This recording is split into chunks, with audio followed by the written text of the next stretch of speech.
हाशमी है और मैं कैंसर फाइटर हूँ।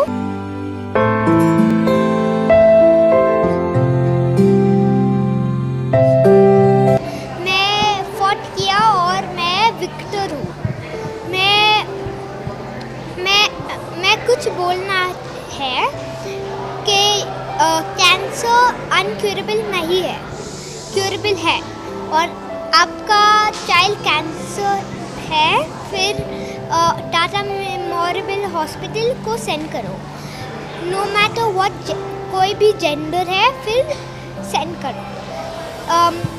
ये फ्री अकोमोडेशन हेल्प करे और न्यूट्रिशन, एजुकेशन और अ प्लेस टू स्टे, घर है। ओके, जब आपको कैंसर हुआ था उस वक्त आपके डैड, आपके मॉम आपके साथ में हुआ करते थे? हाँ, मेंटल इमोशन बहुत इम्पोर्टेंट है। और आपका your child, if you are a parent of a child who has cancer, you must support the person who has cancer. You must support him or her to fight it, because actually your child is the fighter. Okay. आपका बच्चा fighter होगा। आप उसके बाद कितना strong feel करते हैं? बहुत स्ट्रॉन्ग। आप मालूम है, मैं ये किया, मैं फाइटर, मैं कैंसर डिफीट किया, फिर मैं कुछ भी डिफीट कर। Thank you. Thank you. I remember that visual of him turning around over his shoulder. He smiled at me and he put his thumbs up. And that was the wisdom that I got in my life that probably 10 wise men haven't taught me in so many years. He has a smile right now. So he's a rock star. So this is what's changed me. This is what gives me perspective to keep moving on and have a sense of optimism. I try to take on responsibility as much as I can.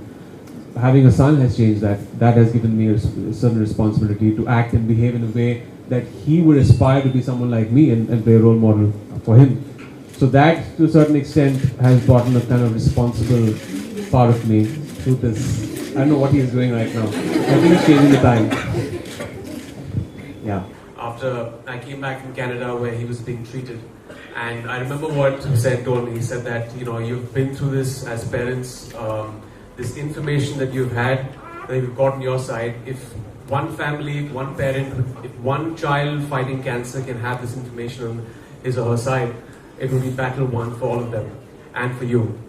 And also Bilal, my partner in crime, I wouldn't have been able to do it without him.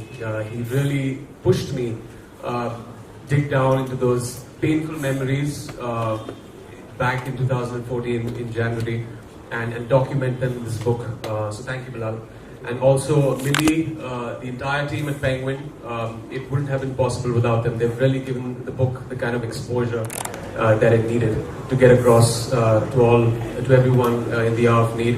And also I think next month there will be a Hindi version and a Marathi version that will be launched.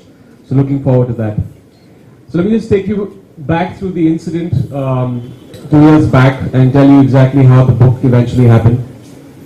It was January 13th, 2014, when as a family our life was completely wrecked. It was a casual brunch that me, my wife and my son had gone for to Taj Lands End. And it was there where we detected some abnormal symptoms in our son. And we rushed him to the hospital. There was his head pediatrician there, and tests began. There was a conversation that we had 2 weeks back. We didn't want, we were delaying a simple blood test for the hemoglobin because we didn't want our child to go through physical trauma when a needle went into his arm.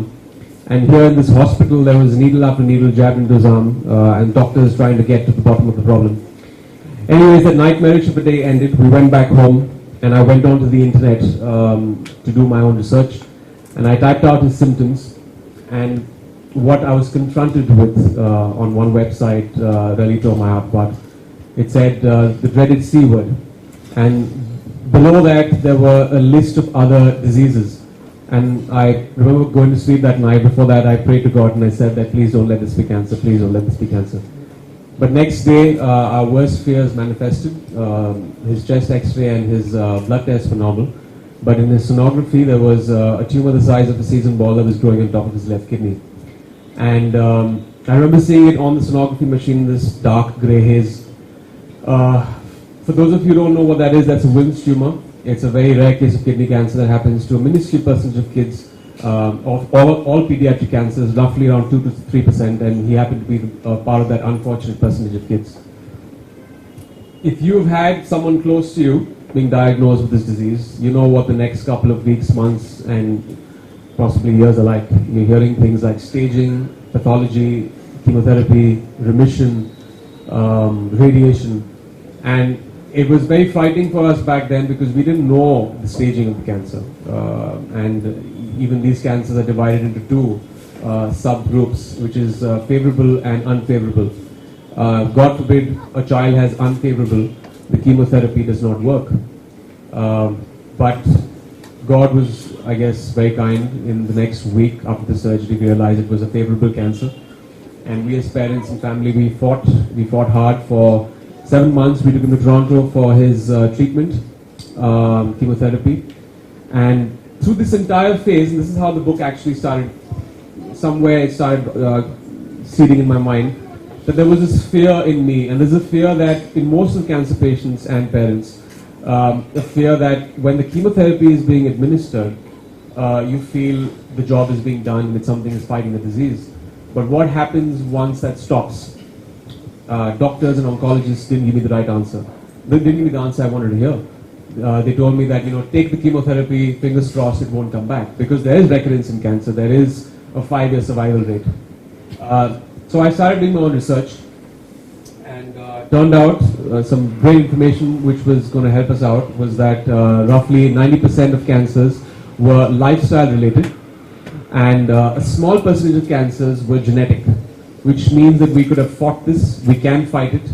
And there are a lot of things that come into play. There is, obviously, lifestyle is what, when you come to cancer, when you come to terms with why cancer happens. The air we breathe, the food we eat, the water we drink, the stress levels, all of this contributes to an abnormality in the body. And we put Ayan on a very, very good diet. He's probably the only 6-year-old who has a vegetable smoothie. I can't have it. So he really, I guess, worked his way himself to cure himself of this disease. And, it's statistically they say that roughly by 2030 there will be 4 in 5 people who will have cancer. And that's a very alarming rate for our country. That means probably everyone in this room at some point of a time with our given diets and lifestyle are candidates to get this disease. So I felt once Hussein came to me and Bilal came to me and they said that, you have to get this information out to people. And if it touches one life and gets the information to them, it will be a great accomplishment. And this is not just for cancer patients. This is for people, for prevention. Because even we as a family felt that this could never happen to us. Cancer is something that happens to someone else. But I have news for you. It comes knocking on your door without a warning. And sometimes it gets very late. So I would advise everyone to go out and read this book. We have put the last 3 chapters, which are about what you can eat and what you can avoid to reduce your probability of getting this disease. Something that oncologists will not tell you.